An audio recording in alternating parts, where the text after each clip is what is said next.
17 पालिकांमध्ये खुल्या प्रवर्गाकरता आरक्षण जाहीर। मुंबई, नवी मुंबई, पुणे, नाशिक, नागपूरसह इतर मनपांमध्ये खुल्या प्रवर्गातून महापौर होणार।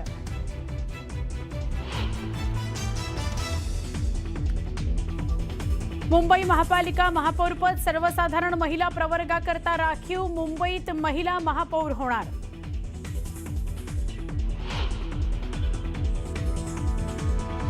राज्यातल्या 8 महापालिकांमध्ये महापौर पदाकरता ओबीसी आरक्षण जाहीर। पनवेल, कोल्हापूर, जळगाव, अहिल्यानगर, उल्हासनगरमध्ये होणार ओबीसी महापौर।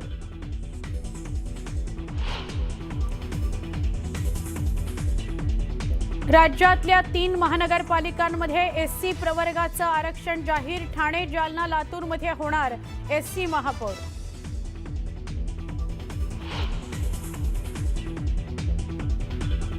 मुंबई महापालिकेच्या आरक्षण सोडतीवर शिवसेना उपाठाचा आक्षेप। सोडतीमध्ये अनुसूचित जमातीचा प्रवर्ग वगळल्यानं आक्षेप। सत्ताधाऱ्यांकडून ओबीसींवर अन्याय, पेडणेकरांचा आरोप।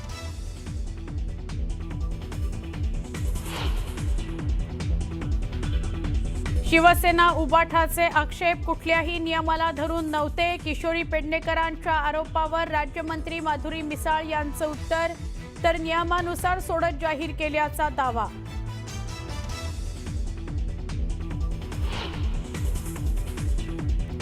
जिथे अस्थिरता तिथं भाजपबाबत निर्णय घेऊ। शिंदेंच्या पक्षासोबत अजिबात जाणार नाही। भाजपला समर्थन देण्याबाबत खासदार संजय राऊतांचं मोठं विधान।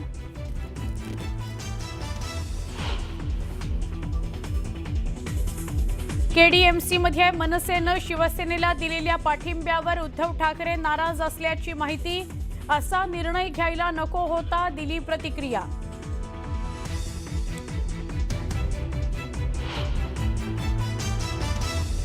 मुंबईत मराठी महापौर होत असेल तर राज ठाकरे सकारात्मक भूमिका घेऊ शकतील।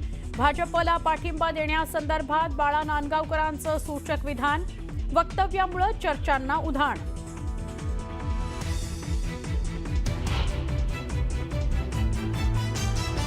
अचलपूर नगर परिषदेमध्ये भाजप आणि एमआयएमची युती। समितीच्या सभापतीपदाकरता भाजप एमआयएमची युती। एमआयएमला शिक्षण आणि क्रीडा समिती सभापतीपद।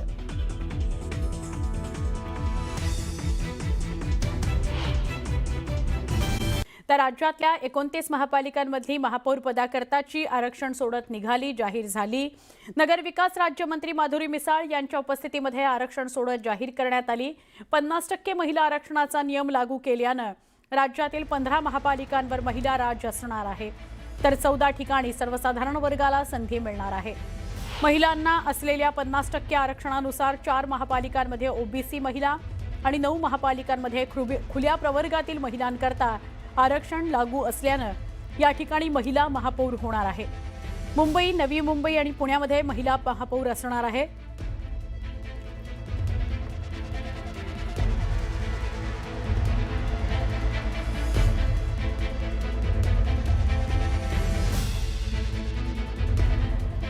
आपण बघितलं की मुंबई, नवी मुंबई आणि पुण्यामध्ये महिला महापौर असणार आहे, तर कल्याण डोंबिवलीमध्ये एसटी प्रवर्गाचा महापौर असेल।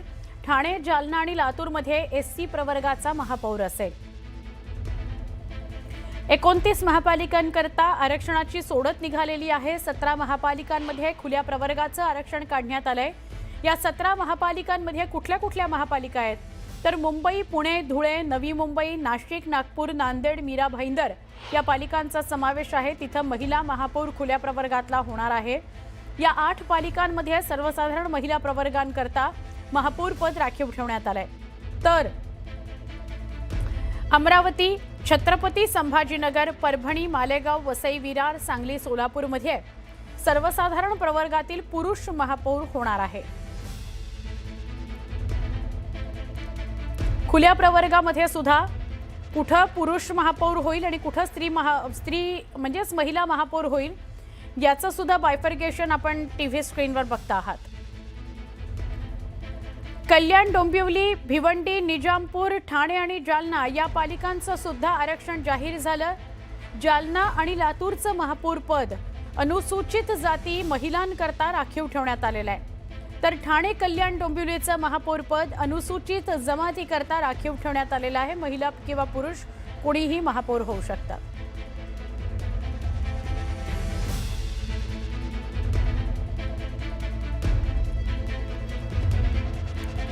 ही चक्री फिरली बघा। कल्याण डोंबिवलीमध्ये काय आरक्षण पडलं? कल्याण डोंबिवलीमध्ये आरक्षण पडलं एससी प्रवर्ग।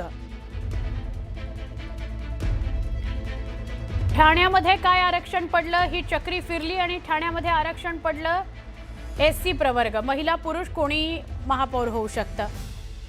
जालन्यामध्ये जाऊया।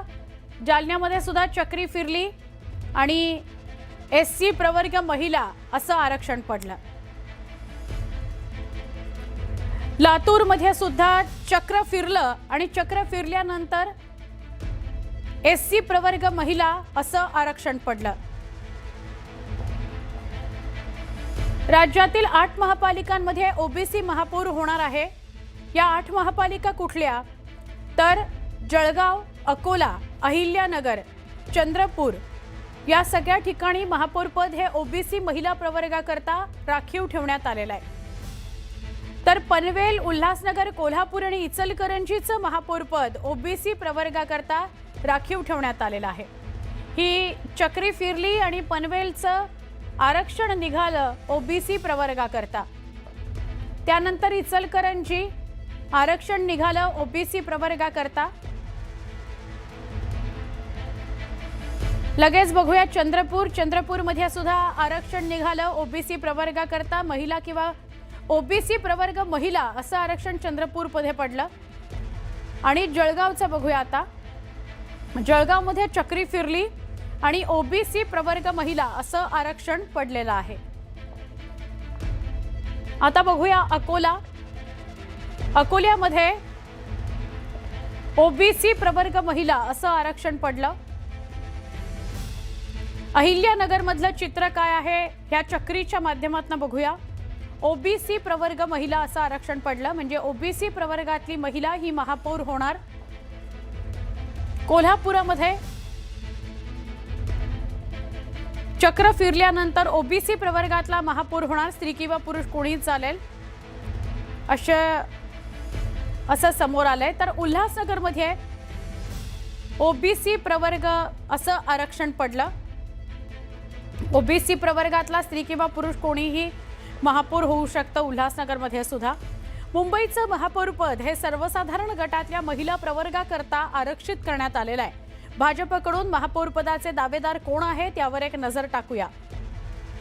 तुम्हाला छायाचित्रासकट आम्ही कोण दावेदार आहेत मुंबईतल्या महापौरपदाचे ते दाखवतोय। योगिता कोळी, प्रीती साटम, अलका केरकर आणि राजश्री शिरवाडकर हे भाजपकडून महापौरपदासाठीचे दावेदार आहेत। आमच्या प्रतिनिधी प्रणाली यांच्याशी बोलूया। प्रणाली, छायाचित्रासकट आपण दावेदार दाखवतोय। मुंबईच्या महिला कोण असणार आहेत? योगिता कोळी, प्रीती साटम, अलका केरकर, राजश्री शिरवाडकर, काय अधिक सांगशील? खरं तर या 4ही महिला अशा आहेत की ज्या भाजपच्या जुन्या म्हणजे मी जसं म्हटलं की मूळ पक्षातल्या या सगळ्या महिला आहेत आणि त्यामुळं त्यांना या ठिकाणी जास्त संधी मिळण्याची शक्यता वर्तवली जाते आहे। सुरुवात मी अलका केरकरांपासून करते, कारण यांच्या या जर आपण चौघीजणी बघितलं तर या चौघींमध्ये सगळ्यात जास्त वयाच्या त्या आहेत। मुंबई महानगरपालिकेचा त्यांना अनुभव आहे आणि सगळ्यात महत्त्वाचं म्हणजे की ज्या वेळेला भाजपची परिस्थिती ही फारशी चांगली नव्हती राजकीय दृष्ट्या मुंबई महापालिकेमध्ये, त्याही वेळेला त्या नगरसेविका म्हणून निवडून आलेल्या आहेत। शिवसेना जो जुना एक संघ असलेली शिवसेना होती त्याच्याबरोबर कामकाज करण्याचा त्यांना अनुभव आहे। राजश्री शिरवाडकर यांच्याबद्दल सांगायचं झालं तर ही त्यांची 3री टर्म आहे। राजश्री शिरवाडकर या अलका केरकर यांच्याच प्रमाणे संघ परिवाराशी संबंधित आहेत, उच्च शिक्षित आहेत, त्याचबरोबर त्यांना कलेची आवड आहे। याच्यापूर्वी वेगवेगळ्या समित्यांमधून त्यांनी कामकाज बघितलेलं आहे। मुंबई महानगरपालिकेचा त्यांना चांगला अनुभव आहे। सगळ्यात महत्त्वाचं सायन कोळीवाडा ज्या परिसरातून त्या येतात त्या ठिकाणी प्रचंड मोठ्या प्रमाणावर पाणी भरत होतं। आपण जो हा संपूर्ण माटुंगाचा परिसर आहे या परिसरात मोठ्या प्रमाणावर पाणी भरत होतं, तिथे त्यांनी भूमिगत टाक्या बनवून घेतल्या आणि तो प्रकल्प त्यांनी राबवला, त्यामुळे आत्ताच्या घडीला त्या ठिकाणी पाणी साचत नाही। ही एक चांगली गोष्ट मिस्टर राजश्री शिरवाडकर यांनी त्यांच्या कारकिर्दीमध्ये करून घेतलेली आहे. तिसरी व्यक्ती आहे प्रीती सातम. प्रीती सातम सुद्धा जुन्या नगरसेविका आहेत, त्यांना चांगला अनुभव आहे आणि तरुण नेतृत्व या दृष्टीनं सुद्धा त्यांच्याकडे बघितलं जातं. त्यामुळे प्रीती सातम यांचं सुद्धा नाव या ठिकाणी चर्चेमध्ये आहे. योगिता कोळी नावाप्रमाणेच त्या कोळी भगिनी असल्यामुळे मूळ मुंबईकर यांचं प्रतिनिधित्व करणाऱ्या त्या आहेत आणि रणरागिणी म्हटल्या जातात. त्या खरं तर हिंदू रणरागिणी अशी एक त्यांची एक इमेज आहे आणि त्यामुळं त्यांचं नाव सुद्धा या ठिकाणी चर्चेमध्ये असल्याचं आपल्याला बघायला मिळत आहे. या चारही ज्या महिला आहेत, खरं तर आणखी काही चेहरे आहेत. जसं मी मगाशी सांगितलं, रितू तावडे एक नाव आपल्याला घेता येईल, त्यांना त्या शिक्षण समिती अध्यक्ष राहिल्या, त्यांचा सुद्धा यामध्ये एक चर्चा त्यांच्या नावाची सुद्धा होऊ शकते. परंतु हे होत असताना जसा हा जो क्रायटेरिया आपण आतापर्यंत बघितला की मूळ पक्षातला असावा, कामकाजाचा अनुभव असावा, प्रसार माध्यमांशी बोलण्याची खुबी असावी, सगळ्या पद्धतीच्या कठीण परिस्थितीमध्ये पक्षाला पुढे घेऊन जात असताना मुंबईचा विकास साधायचा, या सगळ्या गोष्टींबरोबर एक शेवटचा फक्त मी मुद्दा मांडते की या सगळ्यांबरोबरच पक्षाअंतर्गत जे वेगवेगळे गट आहे, या गटांमध्ये कोणकोणत्या गटाचं आहे याला सुद्धा प्राधान्य दिलं जाणार आहे. त्यामुळे या 4-5 जणींपैकी नेमके कोणाचा नंबर लागतो हे बघणं अत्यंत औत्सुक्याचं ठरणार आहे. अगदी बरोबर. धन्यवाद प्रणाली, आपण सविस्तर माहिती दिली त्याबद्दल. लगेच